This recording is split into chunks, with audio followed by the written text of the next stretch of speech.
نے فوری طور پر گورنر کے ساتھ مشاورت کر کے تاریخ کا اعلان کرنا ہے۔ انہوں نے 4 دن لگانے کے بعد گورنر کے ساتھ آخر میں ملاقات کی ہے اور اس کے بعد بھی کوئی ٹھوس اس کے بعد انہوں نے اعلان نہیں کیا ہے۔ تو یہ پوری قوم دیکھ رہی ہے کہ الیکشن سے بھاگنے کے لیے یہ امپورٹڈ حکومت جو ہے اور اس کے ساتھی جو ہیں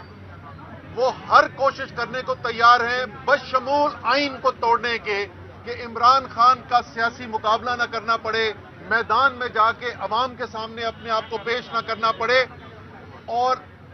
یہ آج آپ کے سامنے پوری قوم دیکھ رہی ہے کہ جس خطرے کے بارے میں ہم آپ کو پہلے کہتے تھے کہ یہ خطرہ موجود ہے، اب ساری قوم کے سامنے وہی ہو رہا ہے۔ پاکستان میں آج آئین صرف خطرے میں نہیں، یہ کوئی مستقبل کی بات نہیں، آج پاکستان میں آئینی بحران پیدا ہو چکا ہے اور وہ آئینی بحران صرف اور صرف اس وجہ سے پیدا ہو رہا ہے کہ حکومت اور حکومت کے ساتھ مل کر ان کے ہمدرد جو ہیں وہ کسی بھی صورت کے اندر یہ نہیں دیکھنا چاہتے کہ الیکشن ہو اور الیکشن کے اندر عمران خان جو ہیں ان کو پتا ہے کہ بھاری اکثریت سے کامیاب ہوں گے، ان کو پتا ہے کہ قوم تاریخی طور پر عمران خان کے ساتھ کھڑی ہو گئی ہے، اپنے لیڈر کے ساتھ کھڑی ہو گئی ہے، اپنی آزادی کے لیے کھڑی ہو گئی ہے۔ اس لیے جو قانونی ماہرین ہیں، بڑے بڑے قانونی ماہرین، وہ صرف اس بات سے اتفاق نہیں کرتے کہ جو یہ کیا جا رہا ہے یہ آئین سے انحراف کے برابر ہے اور الیکشن کمیشن جو ہے اپنی آئینی ذمہ داری پوری نہیں کر رہا، بلکہ ایک آئینی ماہر نے تو کل یہ کہا کہ اس کے اوپر چیف الیکشن کمشنر کی گرفتاری بنتی ہے، کیونکہ چھوٹے سے چھوٹا جرم اگر کیا جاتا ہے تو اس جرم کے اوپر لوگوں کو سزا ہوتی ہے اور قید دی جاتی ہے۔ وہ آئین جس کے تحت تمام پاکستان کے قوانین بنے، یعنی تمام قوانین پیدا ہی اس آئین سے ہوتے ہیں، جب اس آئین کو توڑا جائے تو اس سے بڑا کوئی جرم نہیں ہو سکتا اس ملک کے اندر۔ اس لیے جو اتنا بڑا جرم ہے پھر سزا بھی اس کی اتنی ہی بڑی بنتی ہے۔ یہ پہلے بالکل واضح کر دیا گیا ہے، تمام آئینی ماہرین کا اس بات کے اوپر اتفاق تھا اور اسی لیے شاید اب پی ڈی ایم والوں نے خود اپنے بیان دینے چھوڑ دیے کیونکہ ان کو خود خوف پیدا ہو گیا ہے کہ جو انہوں نے کہا کہ ہاں یہ تو لکھا ہے کہ 90 دن کے اندر الیکشن کرانا ضروری ہے، یہ آئین میں لکھا ہے، لیکن وہ کہتے ہیں یہ آئین میں نہیں لکھا کہ اگر یہ الیکشن نہیں ہوگا تو پھر آئین کیا کہتا ہے۔ اور جب قانونی ماہرین نے بتایا کہ یہ بالکل واضح ہے، یہ آئین کے اندر لکھا ہوا ہے کہ جب آپ آئین سے انحراف کرتے ہیں تو اس کی سزا جو ہے وہ آرٹیکل 6 کے اندر ہے، وہ آئین سے انحراف جو ہے وہ غداری کے برابر ہے۔ تو یہ جو کام کیا جا رہا ہے یہ غداری کے برابر آئین کے مطابق ہے۔ اس لیے یہ ضروری ہے کہ بغیر کوئی وقت ضائع کیے ہوئے فوری طور پر آئین کے مطابق، ہائی کورٹ کے فیصلے کے مطابق فوری طور پر اعلان کیا جائے۔ اور ہمارا تو مطالبہ یہ ہے کہ آج کا دن ختم ہونے سے پہلے اعلان کیا جائے۔ ایک حلقے کے اندر الیکشن تھا اور اس ایک حلقے کے اندر الیکشن پہ لوگوں کو اعتراض ہوا تھا کہ اس ایک حلقے کے چند پولنگ سٹیشنز کے اندر دھاندلی کی گئی ہے، تو الیکشن کمیشن کا دفتر رات کو کھل گیا تھا۔ تو یہاں تو پاکستان کے آئین کی بات ہو رہی ہے، یہاں تو پاکستان کے جمہوریت کے مستقبل کی بات ہو رہی ہے۔ تو ہمارا مطالبہ یہ ہے کہ آئین سے انحراف فوری طور پر ختم کیا جائے، فوری طور پر الیکشن کمیشن جو ہے وہ پنجاب کے الیکشنز کا اور خیبر پختونخوا کے الیکشنز کا تو ذمہ داری گورنر کے پاس ہے، وہاں گورنر نے کرنا ہے۔ آج خیبر پختونخوا میں پشاور کے اندر جو عدالت کے اندر ہیئرنگ ہوئی ہے اس کے اندر بھی 2 ٹوک کامنٹس آئے ہیں، تبصرہ آیا ہے ججز کا، ایک دن انہوں نے صرف اور دیا ہے گورنر کو۔ ایک عجیب و غریب نئی قانونی اصطلاحیں پیدا ہو رہی ہیں، جیسے میں نے پہلے کہا کہ ہاں 90 دن میں تو کرانے ہیں لیکن یہ نہیں لکھا کہ نہ کرائیں گے تو کیا ہوگا۔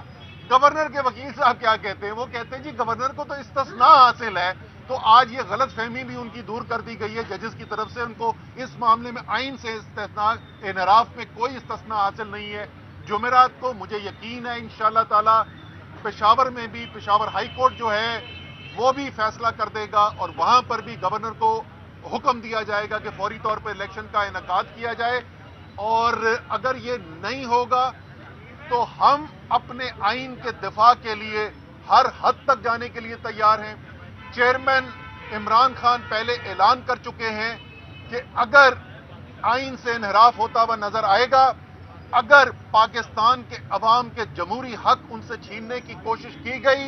अगर पाकिस्तान के अवाम को अपना जमहूरी हक यानी इलेक्शन के हक से रोकने की कोशिश की गई, तो हम फिर पूरे मुल्क के अंदर एक जेल भरो तहरीक चलाएंगे। और उस तहरीक के अंदर सिर्फ वर्कर्स नहीं, लेकिन असद उमर जैसे, फवाद चौधरी, हमाद अजहर, शाह महमूद कुरैशी, बड़े से बड़े लीडर जो हैं पार्टी के, वो भी गिरफ्तारी देने के लिए तैयार हैं। खैर फवाद तो अपनी बारी लगाया है, तो इसको हम फवाद को इस्तिस्ना दे देते, लेकिन बाकी हम लोग जो हैं वो सब इंशाअल्लाह ताला तैयार रहेंगे इसके लिए। लेकिन मैं इससे पहले कि माइक अपने फवाद से बात रिक्वेस्ट करूं कि वो अपनी बात करें, मुझे अपनी अदलिया के ऊपर यकीन है कि ये मुमकिन नहीं है। ये पुराने जमाने गुजर गए, ये जस्टिस मुनीर वाले जमाने नहीं है, ये मौलवी तमीजुद्दीन केस वाला पाकिस्तान नहीं है। आज के पाकिस्तान में, आजाद मीडिया के पाकिस्तान में, ये मुमकिन नहीं है कि पाकिस्तान की अदलिया जो है वो पाकिस्तान की जमहूरियत का कत्ल होते हुए देखे, पाकिस्तान के आइन से इनहराफ होते हुए देखे और इसकी इजाजत दे दे। अदालत जो है वो यकीनन आइन के दिफा में खड़ी होगी। अदालत के साथ सारी कौम के साथ साथ तहरीक इंसाफ के लीडर इमरान खान, बाकी तमाम लीडर्स और वर्कर तहरीक इंसाफ के इंशाअल्लाह ताला इस आइन का दिफा करेंगे और घसीट कर इस इंपोर्टेड गवर्नमेंट को हमने बैलेट बॉक्स तक लेकर जाना है और इलेक्शन इंशाअल्लाह ताला करवाने हैं। फवाद। अच्छा जी, बिस्मिल्लाहिर्रहमानिर्रहीम। जिस तरह से अभी जो असद उमर साहब ने बताया कि पाकिस्तान के अंदर एक बहुत बड़ा आईनी बहरान जो है वो पैदा हो चुका है, और इस बहरान का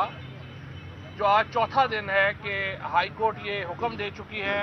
और उसके बावजूद इंतखाबात की तरफ हम नहीं बढ़ रहे। दूसरी तरफ हम देख रहे हैं कि मरियम नवाज शरीफ और सुल्तान सिकंदर अदलिया के खिलाफ एक भरपूर मुहिम चला रहे हैं। हमने ये देखा है कि किस तरीके से वही अकाउंट्स जो इलेक्शन कमीशन की हमायत कर रहे हैं, वही अकाउंट्स आला अदलिया के जजेस का तमस्खुर उड़ा रहे हैं। और यूं लगता है कि मरियम नवाज शरीफ इस कैंपेन को लीड कर रही हैं, और मुझे लगता यह है कि आला अदलिया को एक मुनज़्ज़म साजिश के तहत निशाना बनाया जा रहा है। इसका